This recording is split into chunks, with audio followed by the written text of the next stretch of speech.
Learning to Count with a Sense of Place Value by Jeff Simpson. Learning to count in English has some built-in difficulties.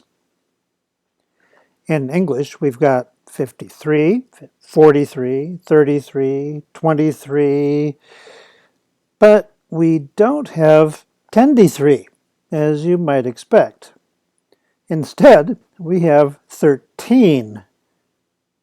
In English, the numbers from 13 to 19 have a language structure that is backwards from all the other numbers from 20 to 100. And 11 and 12 do not even have the same language structure as the numbers from 13 to 19. If the language structure of our counting system were consistent, 11 would be called 1-teen, or better yet, 10-1. And 12 would be called 2-teen, or still better, 10-2. After kindergartners learn to count from 1 to 10, usually the next counting word they are supposed to learn is 11. Kindergartners experience 11 as simply the next counting word to memorize that comes after 10. The sound of 11 does not convey the meaning 10 and 1 more. Children experience 12 as just the next counting word to memorize that comes after 11. The sound of 12 does not convey the meaning 10 and 2 more. The English words for 11 and 12 give children no hint that all numbers past 10 are part of a place value-based counting system. Which words do convey a sense of place value structure in English? 90 sounds like 9, 80 sounds like 8, 70 sounds like 7, 60 sounds like 6, but 50 does not sound exactly like 5. 50 should have been called 50. 40 sounds like 4. But 30 does not sound exactly like 3. 30 should have been called 3-ty. And 20 does not sound very much like 2 at all.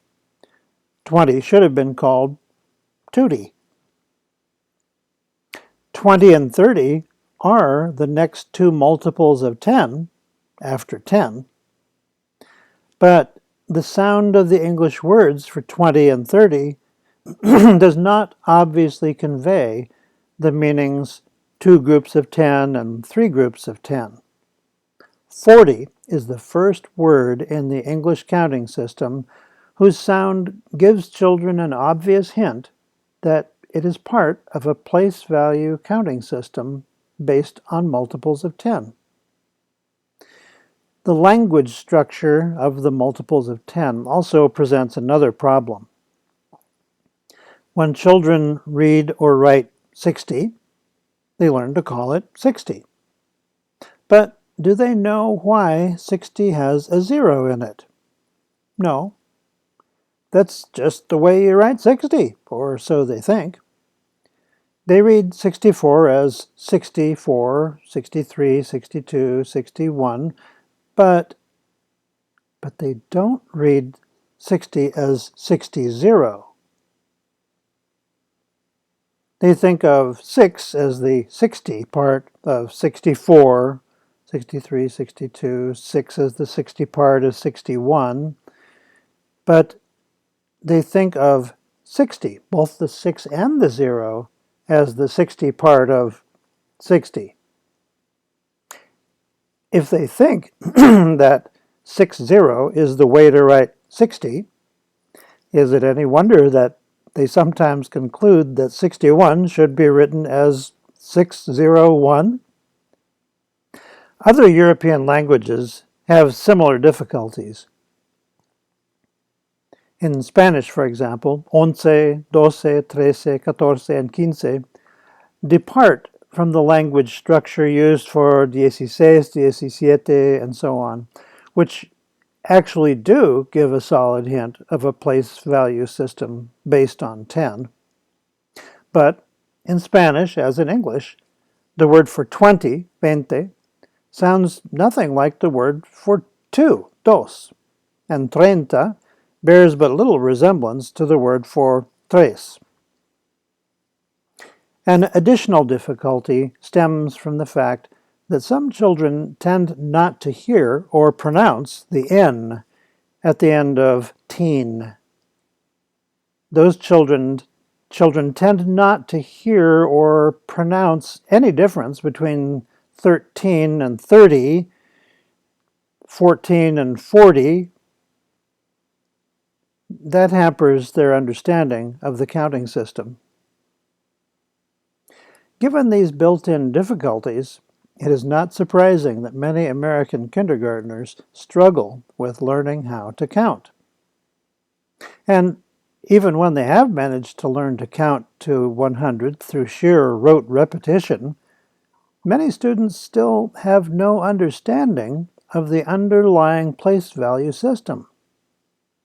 Compare this typical struggle with the ease with which counting is learned in Asian languages. In Japanese, for example, students learn to count from 1 to 10 by rote, as in any language. So they would learn ichi, ni, san, shi, go, roku, shichi, hachi, ku, ju. But when they get to the word for 11, Japanese children get an instantly obvious hint as to how the entire counting system works. The word for 1 is ichi, the word for 10 is ju, the word for 11 is ju ichi, 10, 1. The other Japanese words from 11 to 19 have exactly the same language structure. Look at 11, ju ichi, then 12 is ju ni, ni is 2, ju san, ju shi, and so on. Learning to count from 11 to 19 is simple in Japanese because the language structure exactly matches the counting system structure. Continuing from 10 to 210 to 310, the Japanese counting words are completely predictable. Look at 11, ju ichi. Now look at 21, ni ju ichi. Look at 20, ni ju, 210. 21, ni ju ichi, 210, 1. You can see how simple it is when the Japanese words are translated into English. 1, 2, 3, 4, 5, 6, 7, 8, 9, 10, 10, 1, 10, 2, 10, 3, 10, 4, 10, 5, 10, 6, 10, 7, 10, 8, 10, 9, 210, 210, 1, 210, 2, 210, 3, and so on. The Japanese counting words continue in the same way, 310, 410, and so on, all the way to 99. As Japanese children learn the counting words from 10 to 20, the nature of the words causes the learners to think mathematically in a place value way. The counting words in other Asian languages are structured the same way. Is it any wonder that Asian language speakers in America consistently have the highest scores in math? And yes, that is statistically true. Just by learning to count from 10 to 20, Asian language students can predict what the next counting words should be even before they hear them spoken. They are thinking mathematically. But as children learn the English counting words by rote from 10 to 20, the nature of the words does not cause them to think mathematically in a place value way. Learning by rote to count in English from 10 to 20 does not make it easy for students to predict what the next counting words should be before they hear them spoken. The English counting words from 10 to 20 tend to obscure the structure of the base 10 counting system rather than making it clear. As a result, many English-speaking children must hear the counting words over and over in order to be able to duplicate them. The language structure of the English counting words from 10 to 20 causes students to rely on rote repetition rather than mathematical thinking. Since the English counting words from 10 to 20 actually inhibit mathematical thinking, they are not the best choice of what students should learn after they have mastered counting from 1 to 10. This is important.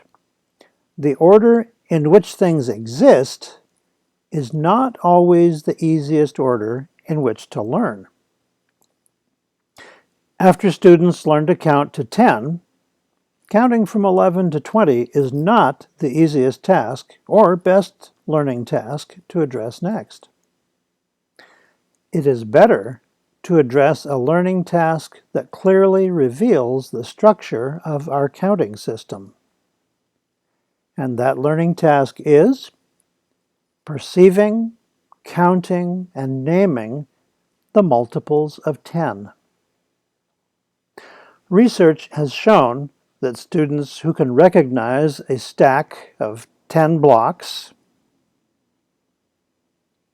can easily recognize 2 stacks of 10, or 3 stacks of 10, or 4 stacks of 10. They can easily recognize 5 stacks of 10, 6, 7, and so on, up to 10 stacks of 10. Their recognition of these amounts is enhanced by engaging their sense of touch, by rapidly constructing and reconstructing groups of 10 on a page like this, by moving a blank paper to represent various amounts. Here you see 4 stacks of 10. But rather than using the normal counting words such as 20, 30, 40 to describe these stacks of 10, since the word 20 does not instantly conjure up the meaning of 2 groups of 10, nor does 30 clearly communicate 3 groups of 10, and so on, it is easier at first for students to use functional descriptions such as 1 stack of 10, 2 stacks of 10, 3 stacks of 10, so on, up to 10 stacks of 10. When they can fluently reconstruct stacks of 10, students are ready to learn their standard names and to understand the mathematical meaning of those names. It is easiest to start with 60. 6 stacks of 10 has a special name. We call it 60. The kids think, that makes sense. 70 is the obvious next choice. 7 stacks of 10 has a special name too. It's called 70. That makes sense too. 60, 70, 80, and 90 sound exactly like 6, 7, 8, and 9. So it is easiest to introduce these standard names first. 40 sounds exactly like 4. So introducing it next makes sense. The students are now well prepared to learn the standard names in order of all the multiples of 10. They have now learned the standard names of the multiples of 10 in a mathematical way, not in a meaningless rote way. Now they can combine 10s and 1s using, at first, descriptive language, such as 90 and 1 more. They can continue using descriptive language, 90 and 2 more. That is easily and compellingly followed by 90 and 3 more, and so on. Now, change the descriptive language to standard terminology. 90 and 1 more becomes 91, and so on. After learning to represent amounts from 90 to 100, students practice showing amounts from 80 to 100, then 70 to 100, and 60 to 100, and so on. until they finally reached the most difficult numbers, 11 to 20. The students are now prepared to learn, not by rote, to represent and name amounts from 11 to 20 using the same process of going from descriptive names to standard names of the numbers. This step-by-step process enables English-speaking students to learn to count from 1 to 100 with a clear sense of place value. Using the stacks of 10 is a multisensory way for students to learn to count. Using the stacks of 10 stimulates their mathematical thinking, and it avoids the annoying, time-wasting confusion of learning to count by rote. If you like the ideas in this video, please share them with others who can benefit from them. Thanks. These lessons are presented in a child-friendly manner in Chapter 4 of my new kindergarten math book. You can find my kindergarten math book on our website, masterylearningsystems.com. You can also buy chapters from my kindergarten math book on this website, teacherspayteachers.com.